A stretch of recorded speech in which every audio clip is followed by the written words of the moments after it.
Good morning, students.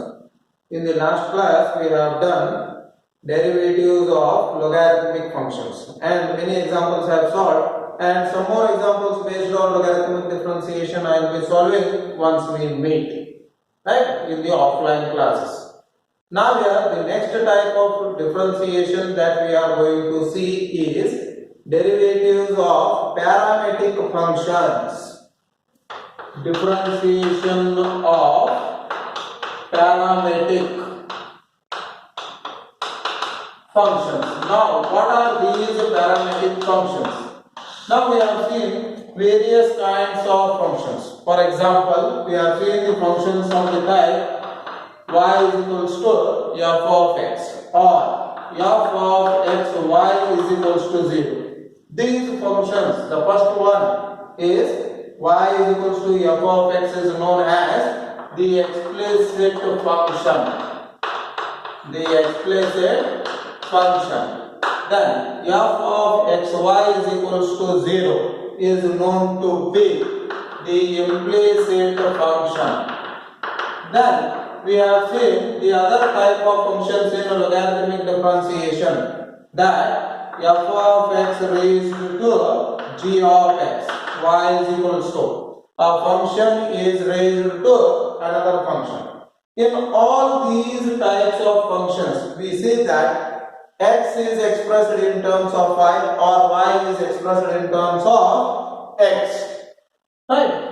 So, either they are linked directly or indirectly. But there are some kinds of functions, not always, right? But there are some kind of functions where the variables x and y are linked by a third variable, which we call it as the parameter. That is, the parameter is nothing but it happens to be the third variable.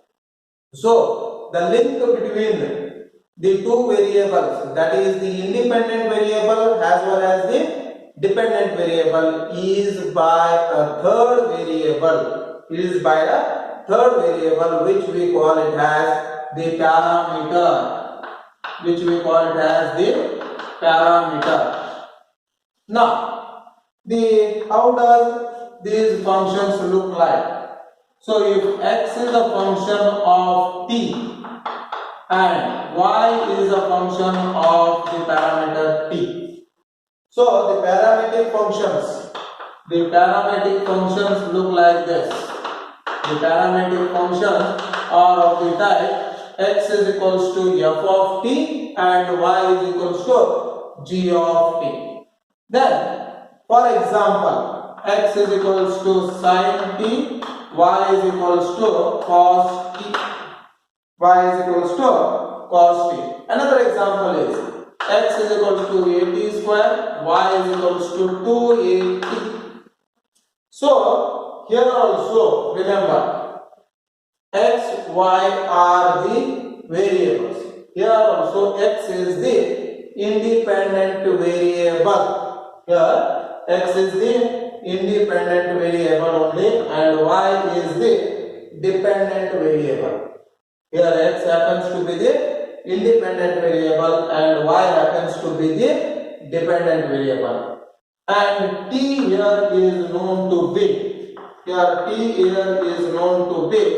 the parameter. Apart from x, y and t and theta, this theta sometimes is also known to be the parameter. So apart from x, y, t and theta, any other alphabet is the constant, happens to be the constant. Then how to find the derivatives of parametric functions? In case of, if the parametric function is given by x is equals to f of t and y is equals to g of t. If the parametric function is given by x is equals to f of t and y is equals to g of t, then dy by dx is given by dy by dt divided by dx by dt. dy by dx is given by dy by dt divided by dx by dt. How do you arrive? You take this function y is equals to g of t, or dy by dt will be equal to dy by dx into dx by dt. So dy by dx will be equal to dy by dt divided by dx by dt. Because you are finding the derivative of the dependent variable with respect to the independent variable. So always I have to first check dy by dx only. But here I want dx. So dx I will multiply and divide it. Then I require dy by dt here. So dy by dx. I require dy by dx. So here dy by dx is given by dy by dt divided by dx by dt. Here t is known as the third variable, which we call it as the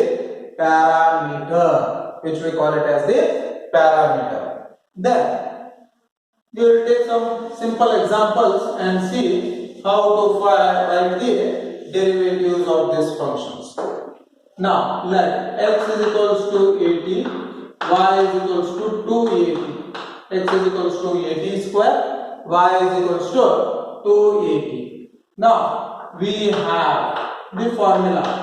The formula is dy by dx is equals to dy by dt divided by dx by dt. So here I will be differentiating the first one with respect to t, the second one also with respect to t.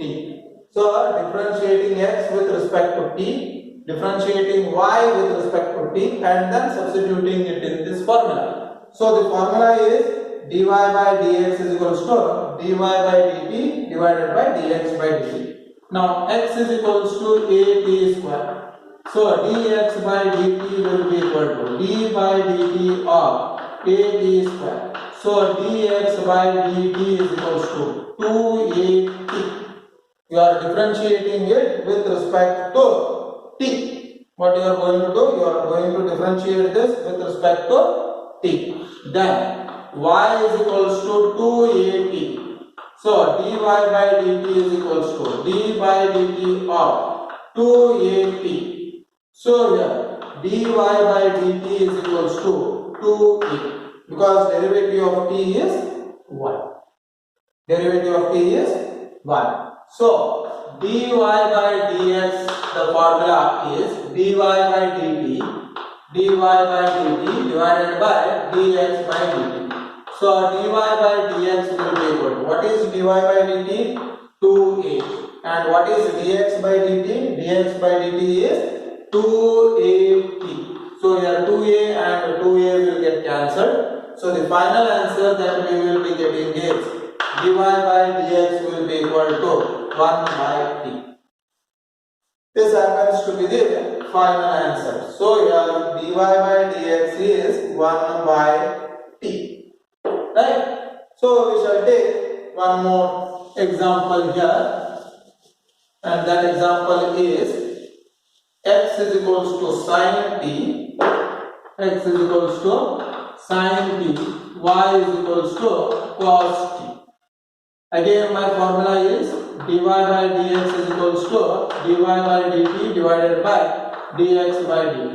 So dy by dx will be equal to x is equals to sin t. So dx by dt will be equal to d by dt of sin t. So dx by dt will be equal to cos t. Similarly, y is equals to cos t. So dy by dt is equals to d by dt of cos t, which is dy by dt will be equal to minus sin t. So finally dy by dx will be equal to minus sin t divided by cos t. So dy by dx will be equal to minus tan t. So this happens to be the final answer. So dy by dx is minus tan t. So in the next classes we shall continue with these problems, right?